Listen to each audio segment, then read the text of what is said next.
China just shocked the world with what they're building, and the surprise isn't coming from one single mega project.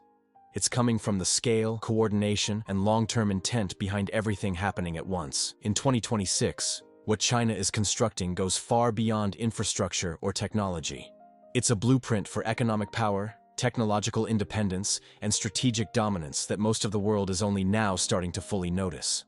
What makes this moment shocking is not that China is building fast. The world already knows that. What's different now is what they're building and why they're building it this way. At the center of this shift is China's push for full-stack self-reliance. For years, China depended heavily on global supply chains, foreign technology, and external markets. That dependency is now being systematically removed. In 2026, China is building entire ecosystems from raw materials to finished products, all designed to function even if global trade fractures. Semiconductors are a prime example. While headlines often focus on advanced chips, the real shock is how China is building dominance in mature node chips, power electronics, automotive semiconductors, and industrial controllers. These aren't glamorous, but they run factories, vehicles, energy grids, and military systems. By locking down this layer, China reduces vulnerability while gaining leverage over global manufacturing.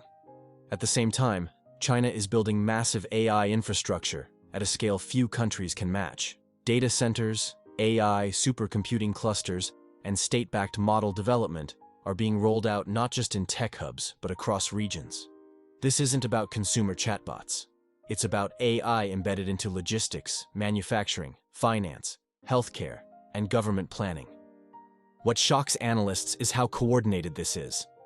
Infrastructure, AI, energy, and industry are being developed together, not separately. AI systems are trained specifically to optimize factories. Energy grids are designed to support compute-heavy workloads.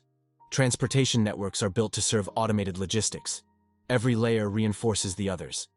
Energy is another area where China is quietly reshaping the global balance.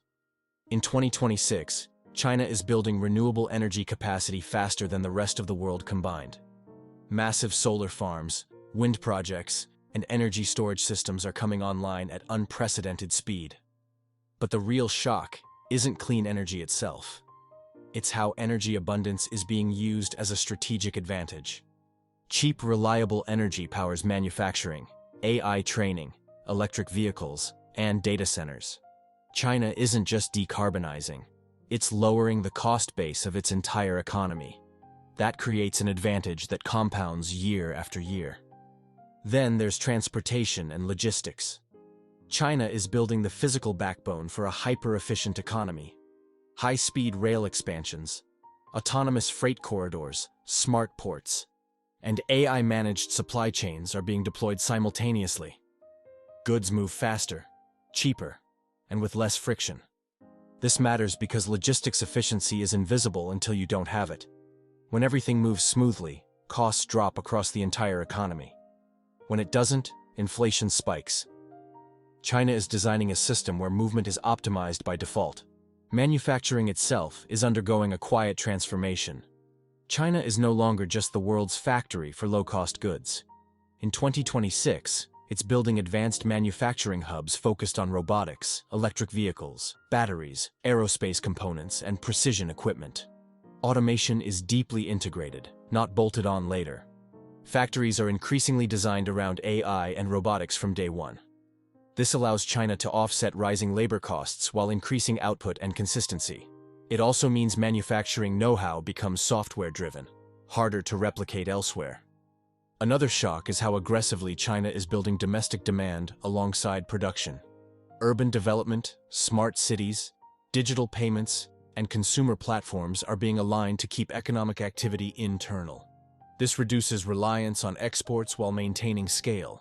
At the same time, China is expanding outward selectively.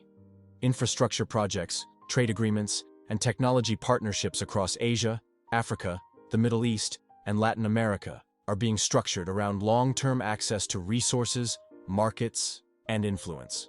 This isn't short-term investment. It's decades-long positioning. What truly shocks the world is the time horizon. Many countries plan in election cycles. China is building on 10, 20, and 30-year timelines. Projects that don't make immediate financial sense still move forward because they serve strategic goals. That patience changes outcomes. Technology standards are another quiet battlefield. China is building platforms and protocols that could become global defaults. From EV charging standards to industrial software to digital infrastructure, controlling standards means controlling ecosystems. Once adopted widely, switching away becomes costly. There's also a cultural shift happening inside China's innovation system. Instead of copying and catching up, the focus is now on owning entire value chains and defining the next generation of technology. That mindset change is subtle, but powerful. The global reaction is mixed. Some see opportunity, others see threat.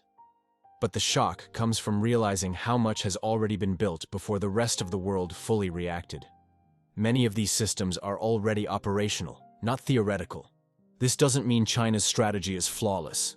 There are risks: capital efficiency, demographic challenges, debt levels, and geopolitical pushback. But what can't be ignored is the coherence of what's being constructed. China isn't just building projects. It's building resilience. It's building optionality. It's building systems designed to function under pressure. That's why the world is stunned in 2026. Not because China announced something new, but because the pieces suddenly form a clear picture. China just shocked the world with what they're building, because it reveals a future where economic power isn't about one breakthrough or one company. It's about who builds the deepest, most integrated systems and sticks with them long enough to let compounding do the work. And the most unsettling part is this: by the time the rest of the world fully agrees on how to respond, much of this build-out will already be finished. That's the real shock.